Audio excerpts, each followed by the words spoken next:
Assalamualaikum warahmatullahi wabarakatuh. Yang terhormat kepada Ibu Selma Putri Safira SAK MAK selaku dosen pengampu mata kuliah Akuntansi Keuangan Lanjutan 1 pada kelas F. Kami kelompok 2 akan menjelaskan mengenai bab 4 yaitu Consolidation, Techniques and Procedures. Namun sebelum itu izinkan kelompok kami untuk memperkenalkan diri terlebih dahulu. Perkenalkan, nama saya Sherlyn Eka Prinia dengan NPM akhir 023. Perkenalkan, nama saya Nur Sabrina Melani dengan NPM akhir 024. Perkenalkan, nama saya Talita Nindya Sutiningtyas dengan NPM akhir 030. Perkenalkan, nama saya Nabila Fitri Alia dengan NPM akhir 129. Baik, perkenalkan saya Nindya Salsabila Firdaus dengan NPM akhir 132. Perkenalkan, nama saya Ingin Nuhita Arasi Inayah dengan NPM akhir 144. Perkenalkan, nama saya Novita Safitri Anggraini dengan NPM akhir 151. Perkenalkan, nama saya Siti Bunga Anjung Hormata dengan NPM akhir 166. Perkenalkan, saya Dewi Maura Sahrani dengan NPM akhir 216. Perkenalkan, nama saya Diana Vitasari dengan akhiran NPM 356. Nah, di sini saya akan menjelaskan terkait konsep dasar dan eliminasi pendapatan entry A dan entry B. Nah, di sini itu fokus pada pengenalan proses konsolidasi pada tahun akuisisi dan penyesuaian awal terhadap akun investasi. Nah, untuk pendahuluan metode ekuitas ini itu menjelaskan prosedur konsolidasi menggunakan metode ekuitas lengkap, di mana laporan keuangan induk dan anak itu digabung dalam kertas kerja. Nah, kemudian untuk kertas kerja konsolidasi Exhibit 41 itu mengenalkan struktur kertas kerja yang terdiri dari laporan laba rugi, laporan laba ditahan dan juga neraca. Untuk jurnal entry eliminasi A ini di sini itu menjelaskan penghapusan pendapatan dan dividen dari anak perusahaan atau SAN untuk mengembalikan akun investasi ke saldo periode awal. Nah, kemudian untuk entry jurnal eliminasi B ini itu menjelaskan pencatatan bagian kepentingan non pengendalian atau non controlling interest share atas laba dan dividen anak perusahaan. Baik, di sini saya akan membahas jurnal eliminasi investasi dan juga penyesuaian nilai wajar entry C. Mari kita bedah jurnal eliminasi C yang mana ini merupakan jantung dari proses konsolidasi pada awal periode. Jadi tujuan utama dari jurnal ini adalah untuk menghapus atau mengeliminasi akun-akun yang bersifat timbal balik atau resiprokal antara induk dan juga anak perusahaan. Yang pertama, kita bisa lihat dari sisi debit. Nah, kita itu menghapus seluruh komponen ekuitas anak perusahaan.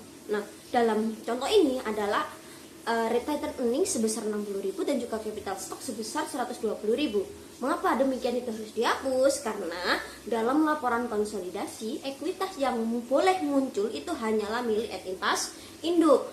Di saat yang bersamaan, kita itu juga memunculkan akun paten sebesar 40.000, yang mana angka ini merupakan presentasi selisih nilai wajar yang belum diamortisasi pada awal tahun. Kemudian di sisi kredit kita itu menghapus akun investment insert senilai 176.000.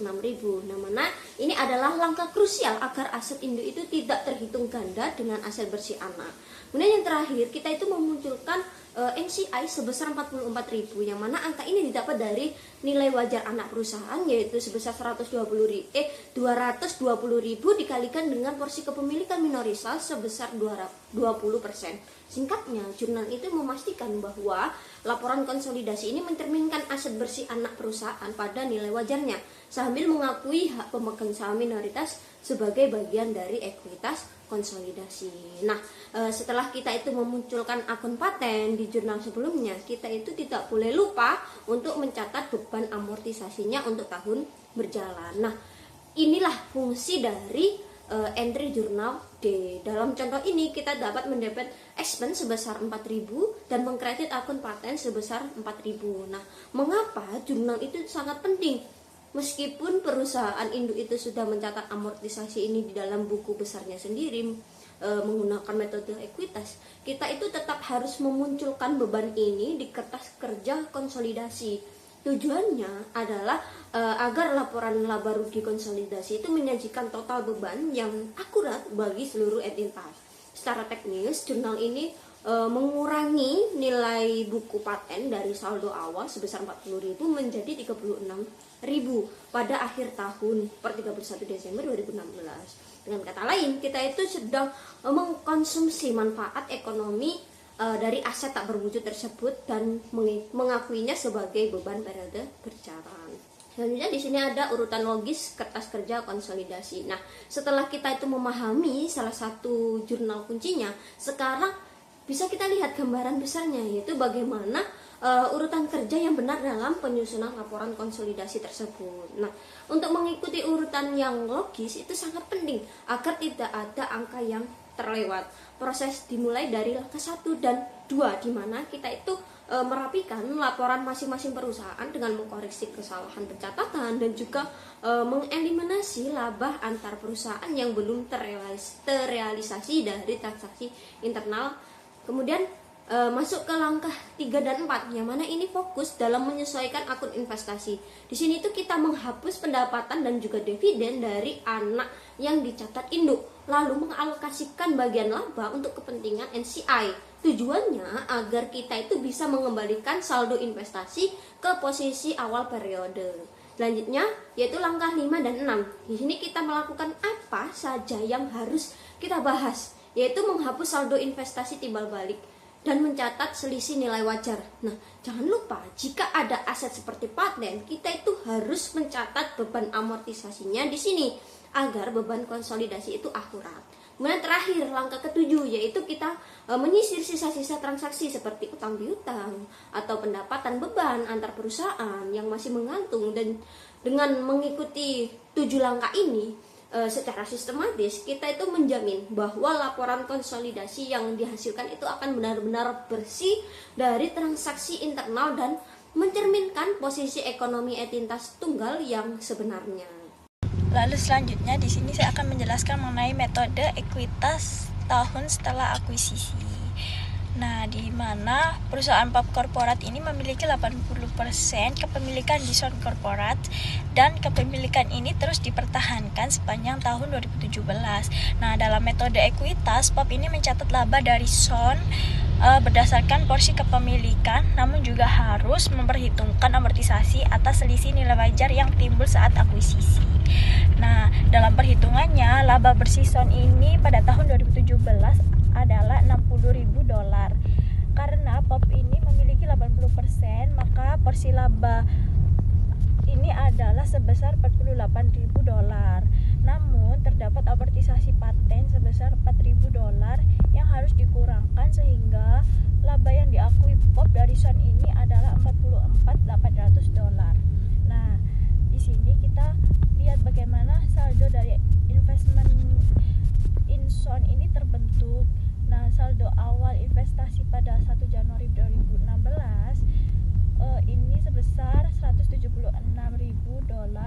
Selama tahun 2016, pop ini mencatat laba dari Son sebesar $36.800 dan menerima dividen $24.000 sehingga saldo per 31 Desember 2016 menjadi $188.800.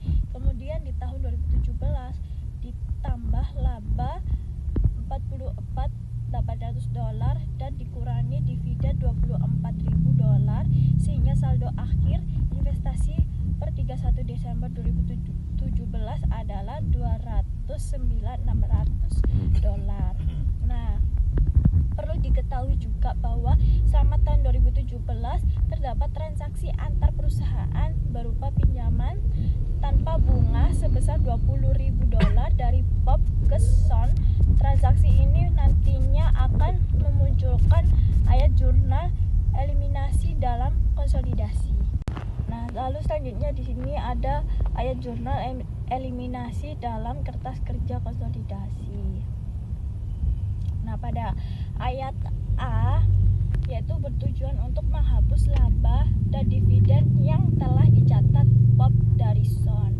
Nah, pendapatan dari Son ini sebesar $44.800 di debit untuk mengeliminasi pengakuannya, sementara dividen dari Son di kredit sebesar $24 dan sisanya sebesar $2.800. dikurangi saldo akun investasi, hasilnya saldo investasi kembali menjadi 188.800 yang merupakan saldo awal periode. Lalu yang ayat B yaitu mencatat hak non pengendalian, di mana bagian laba dan dividen yang menjadi hak pemilik saham minoritas kita mendebit non-controlling interest share sebesar $11.200 yang merupakan 20% dari laba bersih setelah amortisasi. Nah, dividen yang menjadi hak mereka sebesar $6.000 dikredit dan selisihnya menambah akun non-controlling interest. Lalu untuk yang ayat C adalah ayat eliminasi utama yang menghapus saldo investasi dan ekuitas anak perusahaan pada awal periode. Nah, kita mendebit retaining earnings dan capital stock zone, lalu mendebit paten sebesar $36 yang merupakan selisih nilai wajar yang belum diamortisasi di sisi kredit. Kita menghapus investasi sebesar $188.800 dan mencatat non-controlling interest awal sebesar $47.200. Nah, untuk yang ayat D mencatat amortisasi paten untuk periode berjalan. Kita mendebit expense sebesar $4.000 dan mengkredit paten sehingga saldo paten ini berkurang menjadi $32 di neraca konsolidasi. Lalu selanjutnya di sini ada ilustrasi kertas kerja konsolidasi, di mana kita lihat secara visual bagaimana seluruh ayat jurnal ini tuh diterapkan dalam kertas kerja konsolidasi seperti yang ditunjukkan pada Exhibit 4.2.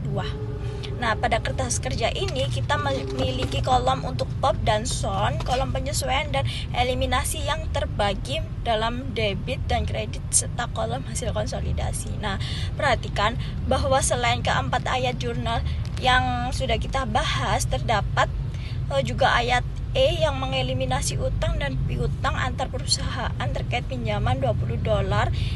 Nah, ini penting karena dalam laporan konsolidasi utang dan piutang internal ini tidak boleh muncul. Nah, hasil akhir menunjukkan bahwa paten di neraca konsolidasi tercatat sebesar $32 yang merupakan sisa nilai paten setelah amortisasi. Sementara itu, hak non pengendalian pada akhir periode tercatat sebesar $52.400 yang berasal dari saldo awal ditambah bagian laba bersih setelah dikurangi dividen. Dengan demikian, kertas kerja konsolidasi ini memastikan bahwa seluruh saldo investasi, ekuitas, serta transaksi antar perusahaan ini telah dieliminasi dengan tepat sehingga laporan keuangan konsolidasi ini menyajikan posisi keuangan dan kinerja entitas seolah-olah sebagai satu kesatuan ekonomi. Baik, di sini saya akan menjelaskan mengenai cara memeriksa kesalahan, yang dimana terdapat beberapa hal. Yang pertama yaitu deteksi kesalahan, di mana kesalahan konsolidasi biasanya terdeteksi ketika neraca konsolidasi tidak seimbang. Kemudian yaitu terdapat langkah pemeriksaan dengan melakukan penghitungan ulang total dan pastikan semua item telah dimasukkan, terutama item yang sering terlewat seperti kepentingan non-pengendali atau non-controlling interest. Kemudian yaitu ada verifikasi kolom, di mana akuntan perlu memastikan kesamaan total debit dan kredit pada kolom penyesuaian dan eliminasi dalam kertas kerja. Selanjutnya yaitu pengalokasian kelebihan untuk aset yang teridentifikasi. Yang pertama yaitu terdapat persyaratan menurut GAAP bahwa perusahaan wajib mengungkapkan alokasi harga beli termasuk nilai wajar entitas yang diakuisisi, ringkasan neraca dan kategori aset tak berwujud. Kemudian adanya pelaporan terpisah di mana goodwill harus ditampilkan sebagai baris terpisah di neraca. Begitu pula dengan kepentingan non pengendali pada ekuitas dan laba bersih konsolidasian. Kemudian yaitu ada prosedur kertas kerja dan amortisasi, di mana selisih antara harga beli dan nilai buku dialokasikan ke aset atau liabilitas spesifik yang mengalami penilaian terlalu rendah atau undervalue, atau terlalu tinggi yaitu overvalue. Kemudian harus diamortisasikan sesuai dengan sisa umur ekonomis aset masing-masing. Baik, selanjutnya yaitu konsolidasi pada saat akuisisi. Di sini saya akan menjelaskan rangkuman singkat atas kejadian ini, di mana yang pertama yaitu ada penggunaan akun perantara. Di dalam kertas kerja konsolidasi terdapat akun unamortized access digunakan sementara untuk menampung selisih lebih nilai investasi di atas nilai buku. Kemudian kita harus membuat jurnal eliminasi yang pertama untuk menghapus akun investasi induk dan ekuitas anak perusahaan. Kemudian kita harus mengakui kepentingan non-pengendali serta memindahkan selisihnya ke akun unamortized access. Kemudian kita harus membuat jurnal eliminasi yang kedua, yang dimana kita harus mengalokasikan saldo dari akun unamortized access ke masing-masing aset bersih yang teridentifikasi dan goodwill sesuai dengan jadwal alokasi yang telah ditentukan. Selanjutnya, saya akan menjelaskan mengenai konsolidasi setelah akuisisi. Jadi, terdapat jurnal pada tahun 2017 untuk mencatat investasi di SUN. Pada tanggal 1 Juli terdapat kas pada investasi SUN sebesar 9.000 untuk mencatat dividen dari SUN. Nah, 9.000 didapat dari 10.000 dikali 90%. Pada tanggal 30 Desember terdapat investasi SUN pada pendapatan SUN sebesar 43.200 untuk mencatat pendapatan investasi dari SUN yang dihitung dari laba bersih SUN sebesar 60.000, lalu amortisasi selisih nilai lebih persediaan sebesar 10.000, bangunan sebesar 4.000 didapat dari 80.000 dibagi 20 tahun, lalu ada peralatan sebesar 2.000 didapat dari 20.000 dibagi 10 tahun, lalu ada laba disesuaikan dari SUN sebesar 48.000, lalu bagian PAM sebesar 43.200 didapat dari 90% dikali 48.000.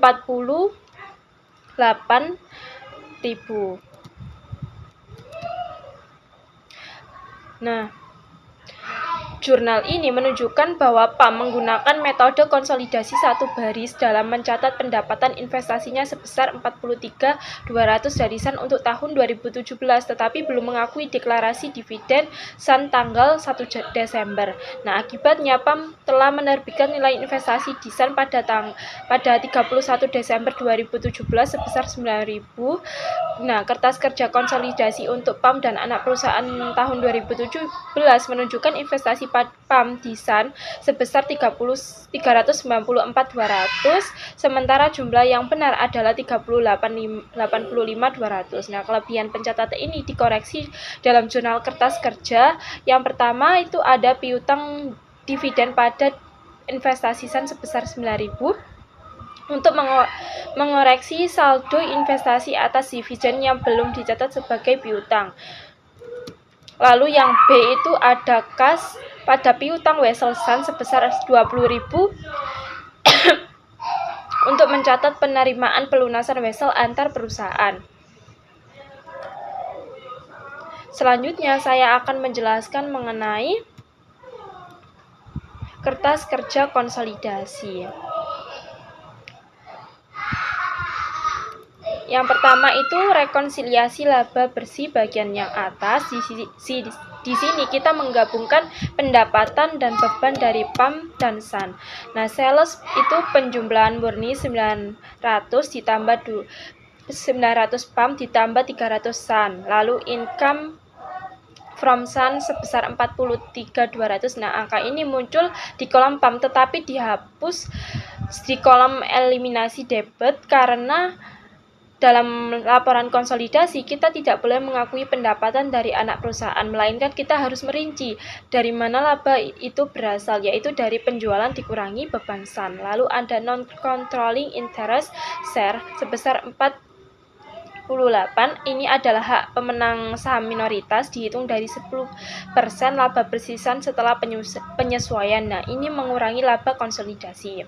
Lalu ada analisis jurnal eliminasi utama pada kolom tengah. Nah, huruf-huruf kecil A sampai I menunjukkan pada jurnal penyesuaian. Entry A, eliminasi ekuitas awal, menghapus capital stock Sun 200 dan retained earnings Sun sebesar 50. Nah, menghapus saldo awal investment in Sun sebesar 360.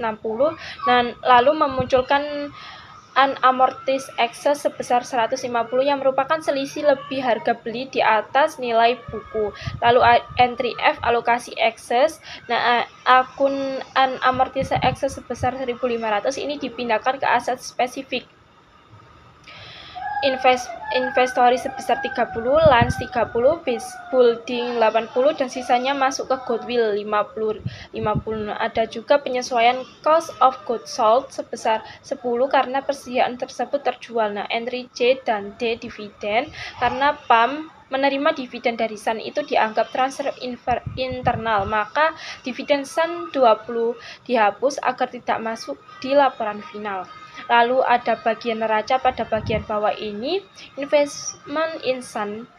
Nah, perhatikan bahwa di dalam kolom paling kanan consolidate statement nilainya menjadi 0. Ini adalah aturan buku. Akun investment induk tidak boleh muncul di neraca konsolidasi karena sudah digantikan oleh aset real milik anak seperti kas, tanah, dan lain-lain. Lalu ada goodwill sebesar 50 muncul sebagai aset tak berwujud baru yang hanya ada di laporan konsolidasi. Lalu ada non-controlling interest sebesar 42.800. Ini muncul di bagian ekuitas. Nah, mempresentasikan 10% kepemilikan pihak luar atas kekayaan bersihsan pada akhir tahun 2017. Baik, yang selanjutnya saya akan melanjutkan penjelasan dari teman saya. Jadi pada tahap ini merupakan lanjutan konsolidasi yang terdapat pada jurnal eliminasi entry C hingga entry E yang bertujuan untuk menghapus transaksi internal, menyesuaikan akun investasi, serta mengakui kepentingan non-pengendali dan selisih nilai akuisisi. Jadi pada entry C yaitu eliminasi income dan dividen induk.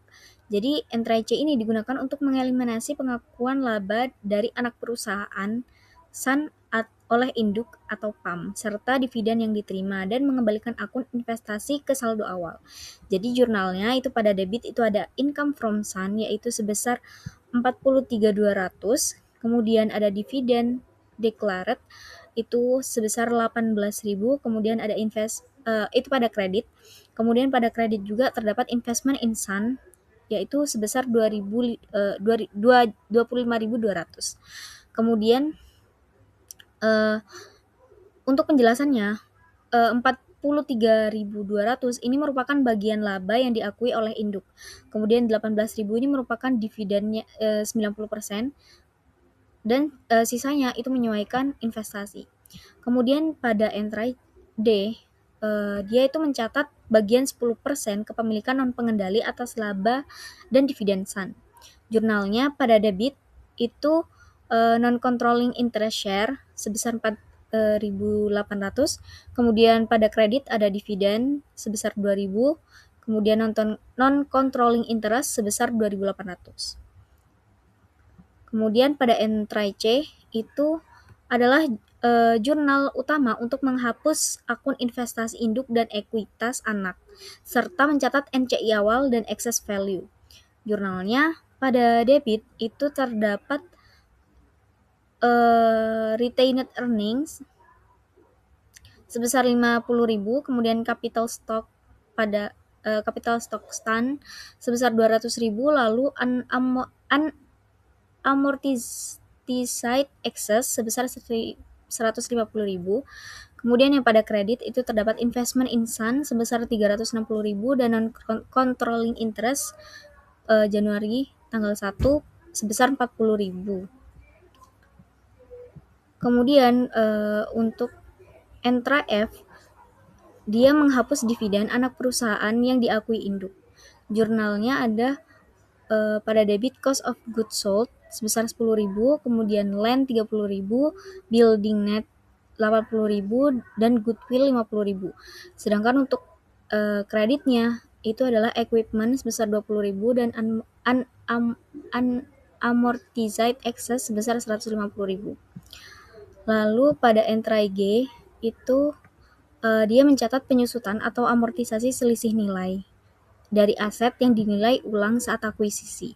Jurnalnya pada debit ada operating expense sebesar 4.000 dan pada kredit itu adalah building net sebesar 4.000. Lalu pada entry H itu terdapat penyesuaian akun investasi akibat metode ekuitas yang digunakan induk.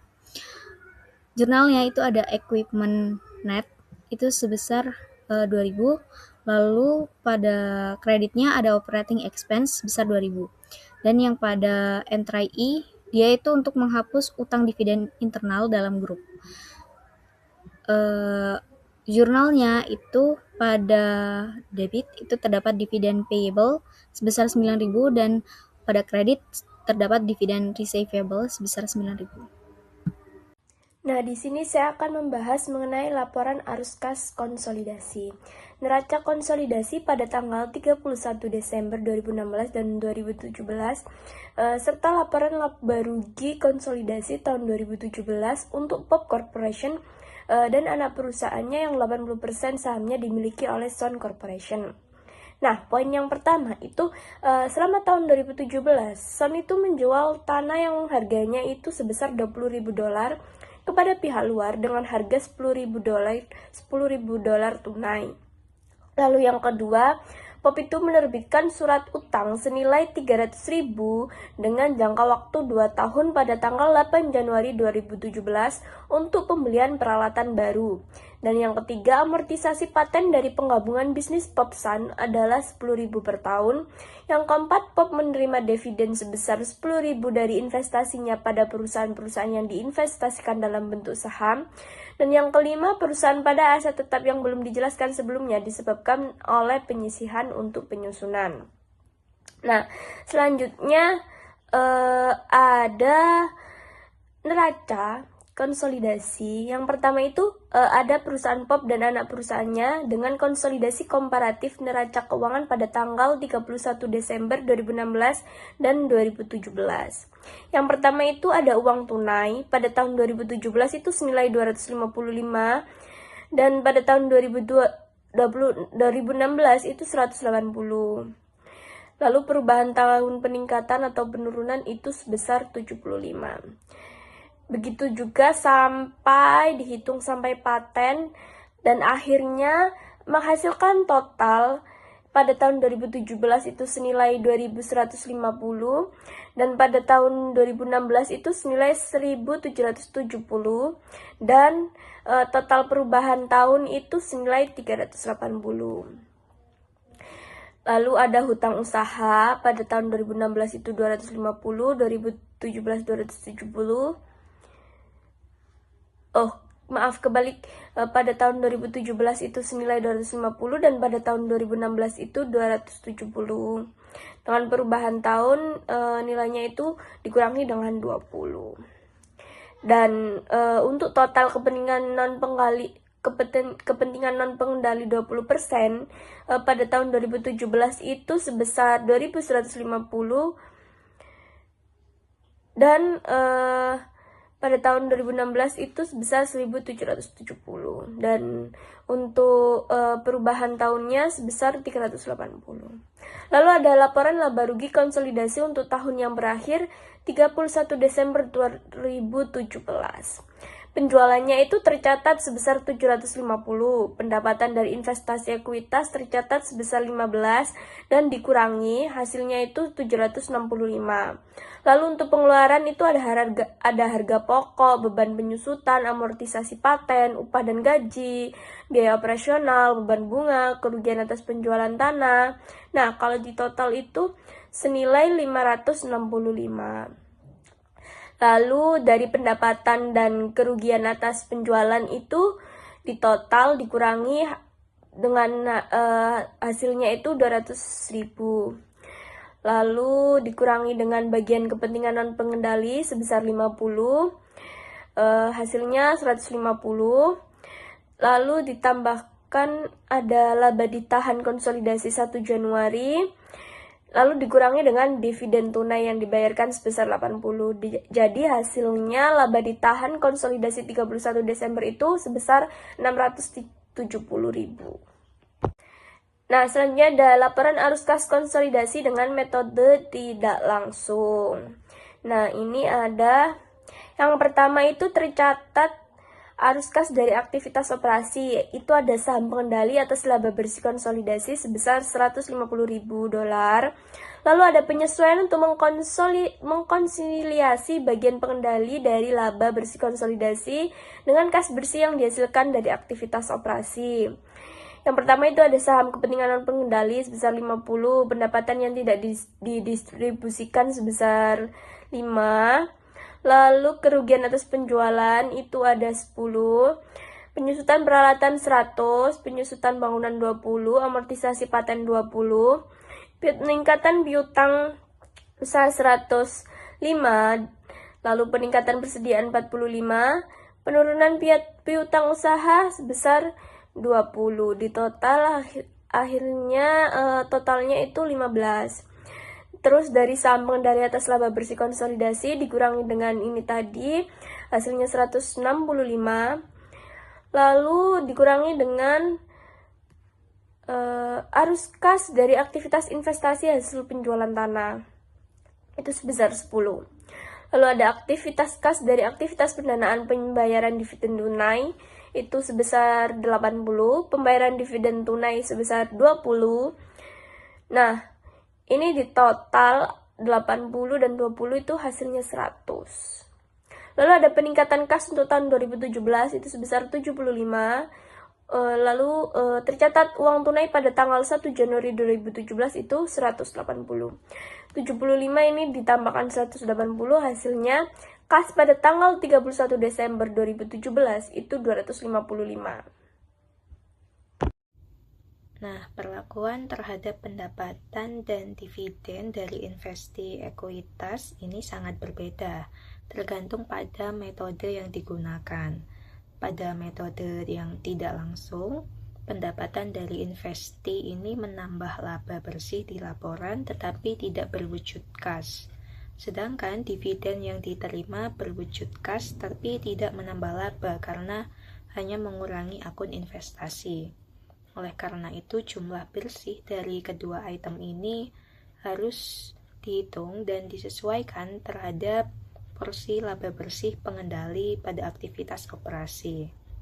Dan sebaliknya, jika menggunakan metode langsung, pelaporannya sangat sederhana karena dividen yang diterima dari investasi ekuitas cukup dilaporkan secara langsung sebagai arus kas masuk dari aktivitas operasi.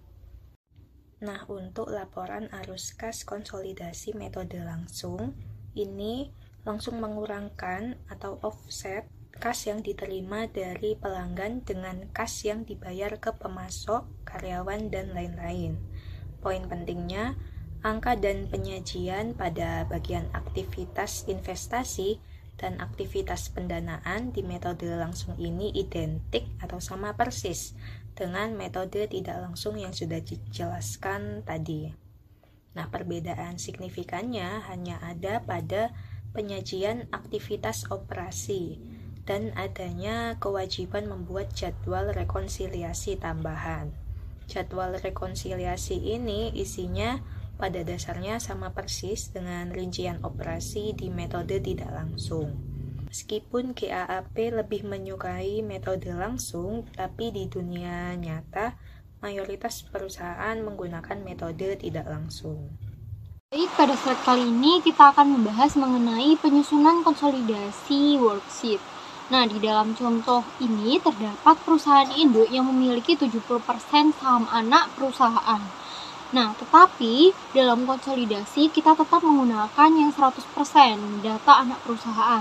Nah, lalu selisih 30%-nya akan dicatat sebagai kepentingan non pengendali.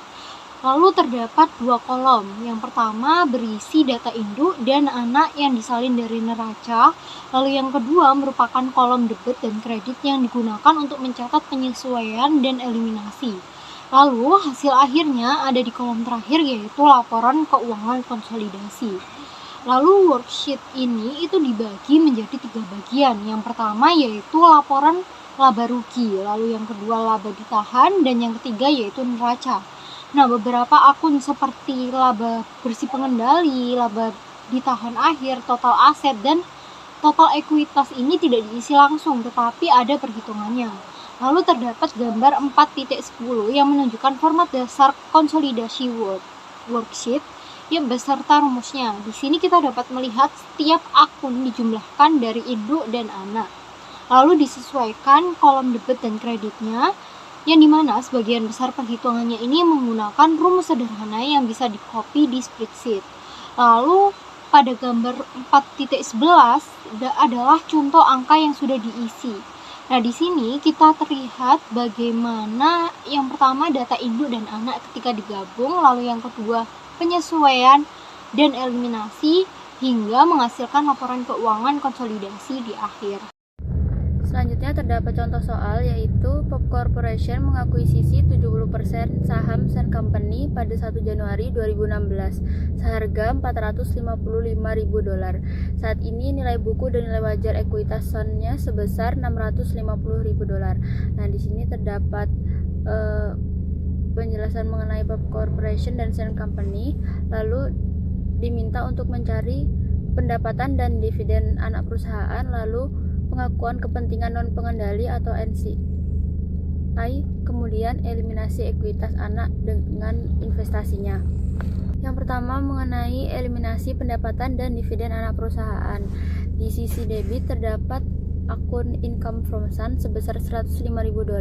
Ini didapat dari $150.000, yaitu laba bersihnya Sun dikali 70% yang merupakan persentase kepemilikan POP. Kemudian di sisi kredit ini dividennya sebesar $70.000 didapat dari total dividen Sun-nya sebesar 100.000 dikali 70%. Kemudian investment in Sun ini sebesar $35.000 didapat dari selisih antara income from Sun-nya dan dividen. $35.000 ini berarti investasinya itu naik selama tahun berjalan. Selanjutnya mengakui kepentingan non pengendali. Ini di sisi debit terdapat akun non controlling interest share sebesar $45.000.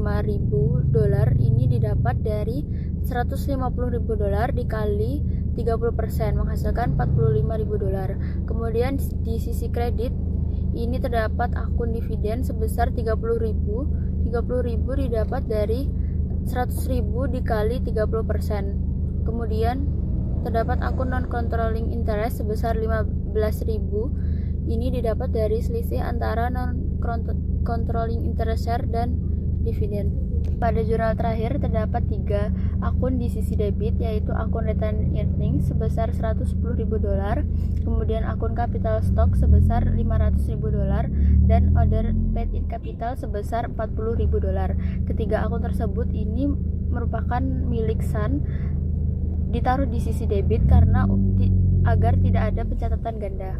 Di sisi kredit terdapat 2 akun, yaitu akun investment in Sun sebesar $455.000 dan akun non-controlling interest sebesar $195.000. $195.000 ini didapat dari kepemilikan non-pengendali, yaitu sebesar 30% dikali dengan $650.000 menghasilkan $195.000. Nah, selanjutnya di sini saya akan menjelaskan terkait trial balance work paper format, yaitu untuk pengertian sendiri itu adalah metode alternatif penyusunan laporan keuangan konsolidasi dengan menggunakan neraca saldo atau trial balance induk dan juga anak perusahaan. Nah, di sini terdapat 2 perbandingan pendekatan. Yang pertama ada financial statement approach dan juga trial balance approach.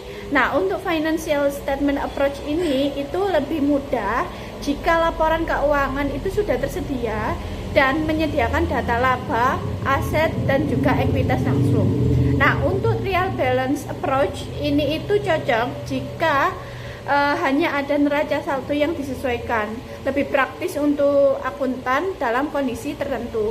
Nah, untuk persamaan dari keduanya itu sama-sama menghasilkan informasi yang sama, tapi perbedaannya itu hanya terdapat pada format dan juga preferensi pengguna. Kemudian di sini itu yang disesuaikan atau dieliminasi itu saldo akun, dan laba bersih bukan akun itu tidak disesuaikan. Dan untuk yang digunakan itu hanya saldo awal retained earning, dan untuk penyesuaiannya itu dilakukan pada saldo akun aktual. Jadi untuk penyesuaian dan eliminasi itu tetap sama untuk kedua metode, karena sama-sama berbasis saldo akun dan juga retained earning awal.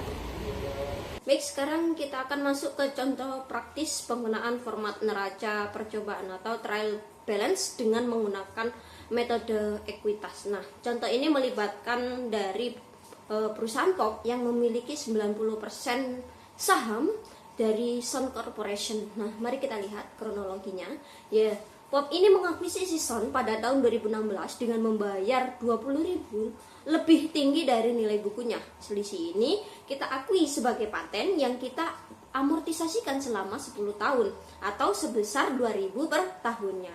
Nah, di sini kita perhatikan investasinya hingga akhir tahun 2017, yaitu saldo investasi POP pada Son per 31 Desember 2017 tercatat 68.400. Angka ini merupakan akumulasi dari harga perolehan awal ditambah bagian laba bersih Son ini setelah dikurangi amortisasi paten tahunan.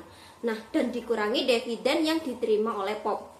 Penting untuk kita ingat bahwa POP ini menggunakan metode ekuitas, maka semua perubahan ekuitas di anak perusahaan itu sudah tercermin secara proporsional di akun investasi induk. Selain itu, terdapat transaksi internal yang harus kita perhatikan dalam eliminasi nantinya. Selama tahun 2017, POP ini menjual barang ke Son senilai 14.000 dan masih ada saldo piutang antara perusahaan sebesar 5.000 yang mana ini belum dilunasi pada akhir tahun. Dalam format neraca percobaan ini sedikit ada perbedaan dengan format laporan keuangan biasanya.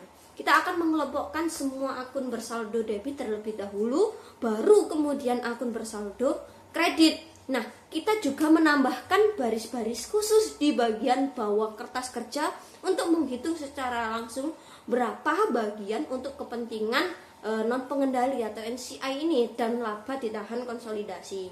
Nah, intinya meskipun format tampilannya itu berbeda, dalam logika eliminasi yang kita gunakan itu tetap sama dengan yang kita bahas sebelumnya. Selanjutnya saya akan menjelaskan mengenai bagian debit pada kertas kerja konsolidasi Exhibit 4.13 dengan pendekatan trial balance. Nah, pada bagian debit ini dalam kertas kerja konsolidasi kita akan melihat bagaimana saldo-saldo dari POP Corporate dan anak perusahaan 90% Son disusun kemudian disesuaikan melalui kolom adjustment and eliminasi sebelum akhirnya dialokasikan di kolom income statement, retaining earnings, dan balance sheet. Nah, mari kita bahas baris per barisnya.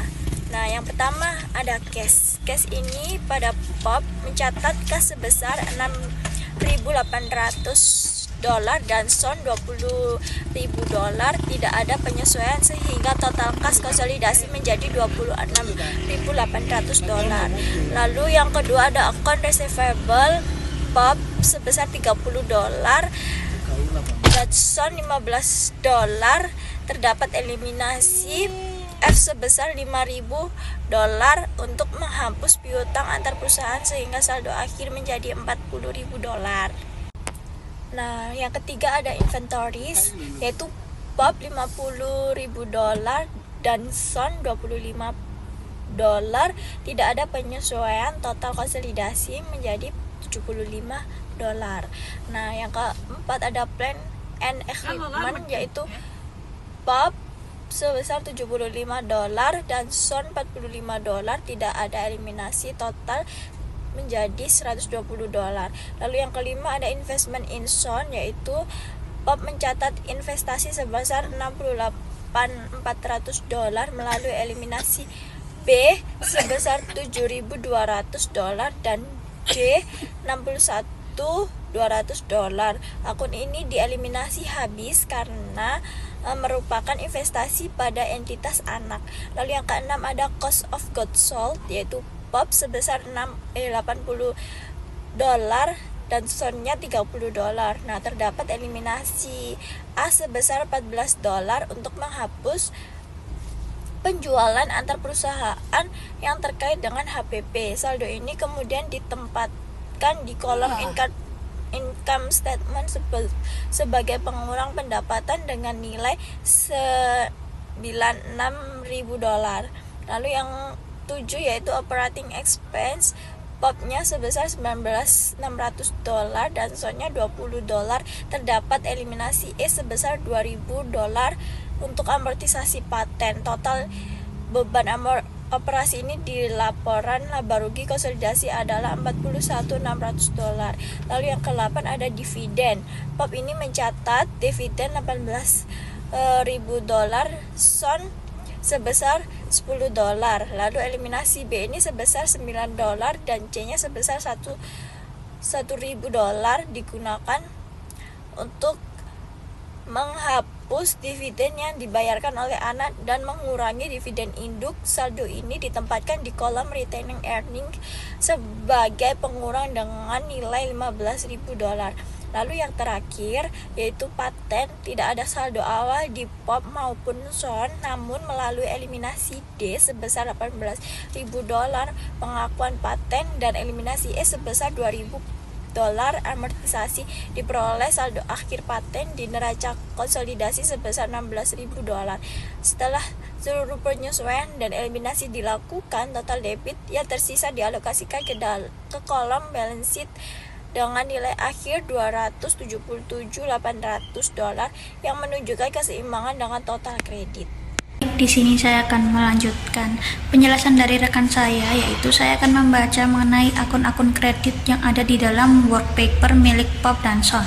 Yang pertama yaitu terdapat akumulasi penyusutan dan utang usaha, di mana hal tersebut menampilkan saldo gabungan antara POP dan SON, dan terdapat penyesuaian pada utang usaha sebesar $5 untuk mengeliminasi saldo antar perusahaan. Kemudian pada akun saham biasa dan laba ditahan, di mana di dalam konsolidasi modal saham dan laba ditahan milik anak perusahaan yaitu SON sebesar $30 dan $20 harus dieliminasi sepenuhnya pada kolom adjustment D, sehingga yang muncul di laporan konsolidasi hanya milik induk perusahaan yaitu POP. Kemudian yaitu terdapat akun penjualan atau sales, merupakan total penjualan gabungan dikurangi eliminasi penjualan antar perusahaan sebesar $14, dapat dilihat pada penyesuaian A, yang kemudian menghasilkan saldo konsolidasi sebesar $176. Kemudian terdapat akun income from SON, di mana pendapatan dari anak perusahaan sebesar $16,2 yang harus dieliminasi seluruhnya pada penyesuaian B untuk menghindari penghitungan ganda dalam laporan laba rugi konsolidasi. Kemudian yaitu terdapat akun kepentingan non pengendali atau non controlling interest, di mana kita mencatat hak pemegang saham minoritas yaitu sebesar 10%. Dan hal ini mencakup saldo awal dan bagian laba mereka yang berakhir dengan nilai $7,6 di neraca konsolidasi. Selanjutnya saya akan menjelaskan mengenai Appendix A mengenai ayat jurnal. Jadi terdapat beberapa ayat jurnal kertas kerja untuk mengonsolidasikan neraca saldo induk POP dan anak perusahaan SON pada 31 Desember 2017. Nah, pada A, penjualan pada harga pokok penjualan sebesar 14.000. Nah, ini untuk mengeliminasi penjualan timbal balik dan harga pokok penjualan dari pembelian antar perusahaan. Yang B itu pendapatan dari SON sebesar 16.200, dividen sebesar 9.000, dan investasi pada SON sebesar 7.200. Untuk mengeliminasi pendapatan dan dividen dari SON serta menyesuaikan akun investasi ke saldo awal tahun.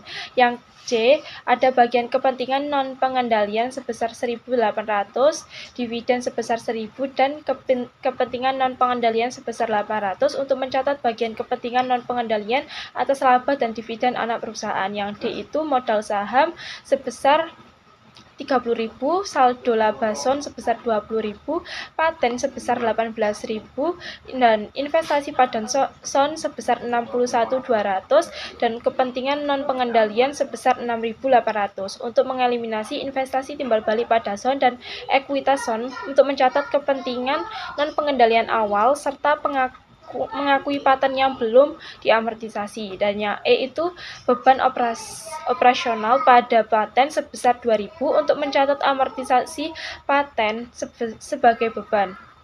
Lalu yang F, ada utang usaha pada piutang usaha sebesar 5.000 untuk mengeliminasi saldo utang dan piutang antar perusahaan.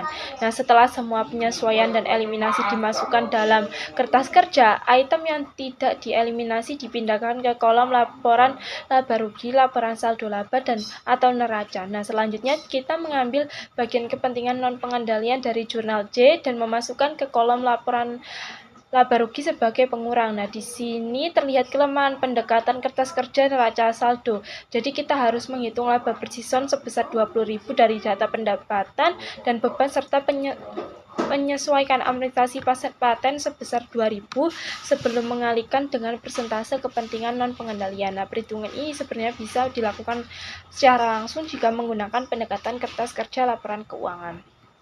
Kemudian, total kolom laporan rugi konsolidasi ini dipindahkan ke kolom laporan saldo laba konsolidasian. Nah, kepentingan non-pengendalian pada 31 Desember dihitung 6,8 ditambah 0,8 sama dengan 7,6 dan dipindahkan ke kolom neraca. Nah, selanjutnya total kolom laporan saldo laba dikonsolidasikan dipindahkan ke kolom neraca konsolidasi. Nah, terakhir jumlahkan debit dan kredit pada neraca konsolidasian dan selesaikan kertas kerja laporan keuangan konsolidasi disusun langsung dari kolom laporan laba rugi, laporan saldo laba, dan neraca konsolidasian.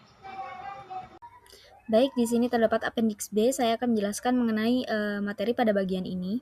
Jadi pada bagian ini itu sudah dijelaskan bahwa GAAP itu sudah mengatur standar pelaporan keuangan untuk entitas konsolidasi, tetapi tidak mewajibkan metode pencatatan internal tertentu bagi perusahaan induk untuk pembukuan harian mereka. Lalu pada metode ekuitas lengkap, laba bersih dan saldo laba atau retained earnings perusahaan induk itu akan sama dengan konsolidasi. Sebaliknya, kesamaan ini tidak ditemukan jika induk menggunakan metode ekuitas tidak lengkap atau metode biaya. Dan metode ekuitas itu dianggap tidak lengkap atau parsial apabila induk perusahaan itu tidak mengamortisasi selisih antara nilai wajar investasi dan nilai buku, atau tidak mengeliminasi laba rugi dari transaksi antar perusahaan dalam pembukuan terpisahnya. Kemudian penggunaan metode ekuitas itu tidak lengkap atau metode biaya untuk kepentingan internal bukanlah sebuah pelanggaran prinsip akuntansi selama akuntan itu tetap menyusun laporan keuangan konsolidasi yang benar dan akurat untuk diterbitkan kepada pemegang saham. Selanjutnya saya membahas mengenai metode ekuitas tidak lengkap tahun akuisisi. POP itu belum mengamortisasi paten pada pembukuan terpisah. Laporan laba rugi POP untuk tahun 2016 akan menunjukkan pendapatan dari SON sebesar 40.000 dan laba bersih sebesar 140.000, bukan 36.800 dan 136.800 yang ditunjukkan dengan metode ekuitas pada penjelasan sebelumnya. Nah, fakta bahwa pendapatan POP sebesar 40.000 dari SON sama dengan 80.000% dari laba bersih SON sebesar 50.000 untuk tahun 2016 memberikan bukti metode ekuitas yang tidak lengkap. Investasi POP di SON sebesar 192.000 pada tanggal 31 Desember 2016 adalah 3.200 lebih besar daripada ekuitas yang mendasarinya pada tanggal tersebut, yang menunjukkan bahwa tidak ada amortisasi paten yang terjadi. Selanjutnya pendekatan konversi ke metode ekuitas. Jika POP menggunakan metode ekuitas yang tidak lengkap, entry pertama dalam kertas kerja adalah konversi ke metode ekuitas. Dengan jurnal, income from Son itu sebesar 3.200, pada investment in Son sebesar 3.200 juga. Jika pembukaan POP telah ditutup untuk tahun 2016, entry koreksi pada pembukaan POP itu akan berubah debit ke laba ditahan dan kredit ke investasi pada Son sebesar 3.200. Penerapan metode ekuitas tidak lengkap memiliki pengaruh yang lebih besar pada prosedur kertas kerja konsolidasi di tahun-tahun setelah tahun akuisisi, karena adanya penghilangan atau kelalaian pencatatan yang mempengaruhi nilai investasi awal dan saldo laba pada pembukuan perusahaan induk. Sebagai contoh, akun investasi POP pada Son per 31 Desember 2017 tercatat sebesar 216.000 dibandingkan dengan 209.600 jika menggunakan metode ekuitas yang sebenarnya. Selisih sebesar 6.400 ini mencerminkan belum dicatatnya amortisasi paten untuk tahun 2016 dan 2017 yang berdampak pada saldo laba ditahan awal POP tahun 2017 sebesar 3.200 dan saldo laba akhir tahun 2017 sebesar 6.400. Melalui pendekatan konversi ke metode ekuitas, kertas kerja konsolidasi tahun 2017 dapat disiapkan dengan mengonversi akun perusahaan induk ke metode ekuitas sebagai entry pertama dalam proses konsolidasi. Jurnal koreksi pertama pada kertas kerja dilakukan dengan mendebit pendapatan dari Son sebesar 3.200 dan mendebit saldo laba POP sebesar 3.200 serta mengkredit investasi pada Son sebesar 6.400, yaitu totalnya tadi. Nah, jurnal ini dibuat untuk mengoreksi pendapatan dari Son atas kelalaian pencatatan amortisasi paten tahun berjalan, sekaligus mengoreksi saldo laba awal POP atas amortisasi paten tahun sebelumnya. Setelah penyesuaian awal ini dilakukan, sisa jurnal eliminasi lainnya akan sama seperti standar biasanya, sehingga akan menghasilkan laporan keuangan konsolidasi yang benar. Selanjutnya, kita akan membahas mengenai konsolidasi dengan metode biaya. Jadi, kalau perusahaan ini menggunakan cost method atau metode biaya, pendapatan dari anak perusahaan hanya diakui saat dividen diumumkan. Berbeda dengan apabila menggunakan equity method atau metode ekuitas, di mana pendapatan ini diakui berdasarkan bagian laba anak perusahaan, yang berakibat angka yang muncul di laporan, terutama pada akun investasi dan laba ditahan, itu belum mencerminkan kondisi yang sebenarnya. Karena itu, pada saat konsolidasi, kita perlu melakukan penyesuaian dengan mengkonversi dari cost method ke equity method di dalam worksheet. Nah, pada bagian sebelah kanan ada contoh kasus yang awalnya perusahaan ini mencatat dividen sebesar $24.000 karena memakai cost method. Tetapi sebenarnya yang harus diakui adalah bagian laba anak sebesar $36.800. Nah, selisihnya yaitu $12.800 digunakan untuk menyesuaikan akun investasi. Jadi, kita dapat membuat jurnal penyesuaian untuk mengurangi pendapatan dividen sebesar $24.000, lalu menambah investasi anak sebesar $12.800 pada pendapatan dari anak perusahaan sebesar $36.800. Materi yang terakhir yaitu mengenai konversi metode biaya ke metode ekuitas pada tahun setelah akuisisi. Pada tahun setelah akuisisi, laporan konsolidasi ini menjadi lebih kompleks karena jika perusahaan induk menggunakan metode biaya, maka angka pendapatan dan investasi milik anak perusahaan ini bukan merupakan bagian laba yang sebenarnya. Metode biaya ini hanya mencatat dividen sebagai pendapatan dan tidak mengakui laba yang belum dibagikan serta amortisasi selisih nilai wajar, sehingga menyebabkan akun investasi dan laba ditahan ini menjadi tidak akurat. Oleh karena itu, perlu dilakukan konversi dari metode biaya ke metode ekuitas dengan menyesuaikan dampak tahun sebelumnya dan tahun berjalan terhadap akun investasi, pendapatan dari anak perusahaan, serta laba ditahan awal. Penyesuaian ini itu mencakup pengakuan bagian laba yang belum didistribusikan, amortisasi, serta reklasifikasi dividen menjadi pengurang investasi, sehingga laporan keuangan ini dapat mencerminkan kondisi yang sebenarnya sesuai dengan metode ekuitas. Baik, cukup sekian pemaparan materi dari kelompok kami. Kurang lebihnya mohon maaf. Wassalamualaikum warahmatullahi wabarakatuh.